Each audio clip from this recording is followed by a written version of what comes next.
caderno na mão de seu Zezinho é um registro histórico. Desde 1970 não falha.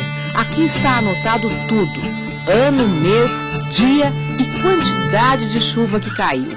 Administrador da Fazenda São João, em Orlândia, 365 quilômetros de São Paulo, ele é um observador atento e já sabe, 2006 vai ser mais seco. Está bem diferente. A chuva esse ano parou mais cedo. Em abril choveu 22 milímetros, junho choveu 12 milímetros. Olha, o café é uma planta que ele resiste à seca, mas ele vai ter uma produção menor, porque sem a água não há produção boa.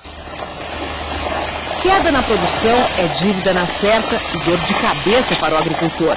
As alterações na safra sempre desafiaram os técnicos brasileiros. Em 1990, preocupado com as perdas no setor, o Ministério da Agricultura pediu um estudo para saber quais as causas da queda da produção agrícola no país. E ficou surpreso com a resposta dos pesquisadores. 95% das perdas na agricultura do país já eram provocadas naquela época por mudanças climáticas, ou excesso de seca, ou chuvas muito intensas. Era a partir daí que começava a brotar a semente do zoneamento agrícola do Brasil. A agricultura brasileira passou a ser mapeada. Os técnicos estabeleceram níveis de risco para várias culturas em função de seca e de chuvas fortes. Hoje, o zoneamento agrícola é referência obrigatória para o produtor conseguir crédito rural. A pesquisa agora avança, vai um século além, para prever como será o clima até 2100. O cenário foi projetado pelo Painel Intergovernamental sobre Mudanças Climáticas, IPCC, sigla em inglês. O grupo de cientistas de vários países apontou algumas possibilidades. A temperatura média na Terra poderá subir de 1 a 5,8 graus Celsius nos próximos 100 anos. Mas qual seria o impacto na agricultura brasileira caso a temperatura subisse tanto? Pesquisadores da Embrapa, a empresa brasileira de pesquisa agropecuária, e da Unicamp, a Universidade Estadual de Campinas, decidiram buscar a resposta. Os estudos começaram justamente nas lavouras de café. Os técnicos fizeram muitas simulações, levando em consideração, além da temperatura, a data de plantio, a incidência de chuva na região, a resistência da planta à seca e o tipo de solo, a capacidade do solo de reter água, de reter umidade. O resultado assustou inclusive os pesquisadores. Caso a temperatura subisse mesmo 5,8 graus Celsius, o café praticamente desapareceria dos estados de Goiás, Minas e aqui de São Paulo.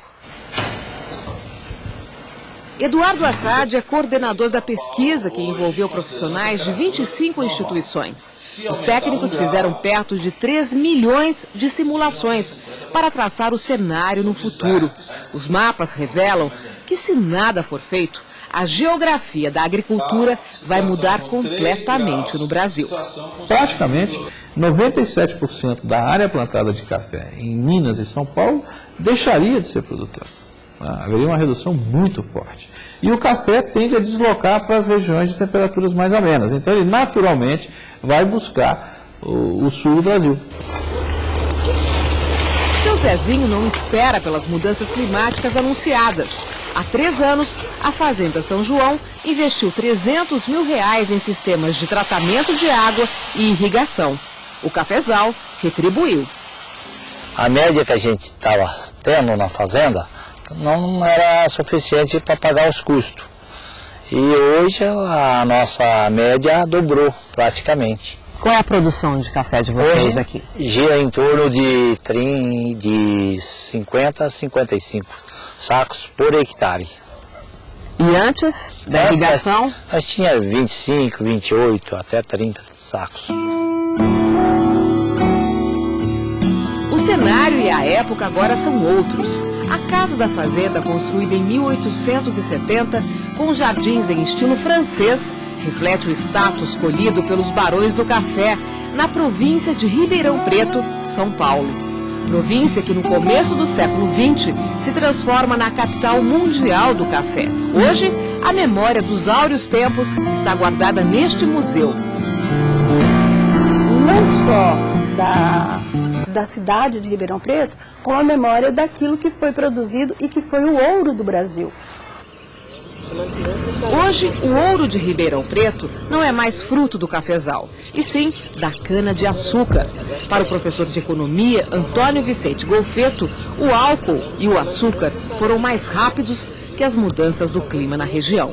A economia expulsa o café antes da meteorologia e da realidade climática, antes do clima. E não haverá mais o que expulsar aqui. A cana chega antes porque o hectare cultivado dá um retorno maior no investimento do que a soja, que é a primeira vítima, e por acaso também no clima, o milho, que é a segunda vítima, e o café, que será a terceira vítima no país. O terreiro vazio e o velho prédio da Tulha, onde os grãos de café eram depositados, são da época em que a Fazenda São Luís era uma das maiores produtoras de café. Herdeiro de uma parte da área, Rodrigo Junqueira admite que a cana é a monocultura que move a economia da região de Orlândia. Mas ele tenta diversificar, aproveita os recursos naturais para implementar na fazenda um projeto de educação ambiental.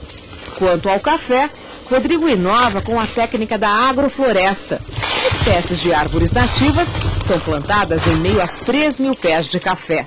O ambiente natural promove um clima ideal para que o café se sinta melhor, a temperatura fique mais uniforme, mais constante, que tenha mais umidade e que essa matéria orgânica que está se incorporando ao solo também devolva a porosidade ao solo para entrar mais água e as raízes poderem crescer e sentir menos a seca. Outro recurso para evitar os estragos na agricultura é resgatar e conservar a biodiversidade brasileira. Nós vamos precisar dos genes de espécies nativas que estão na nossa biodiversidade, porque eles já resistem a altas temperaturas. As plantas exóticas aqui não resistem. Então é lá que tem que ser feita a prospecção genética.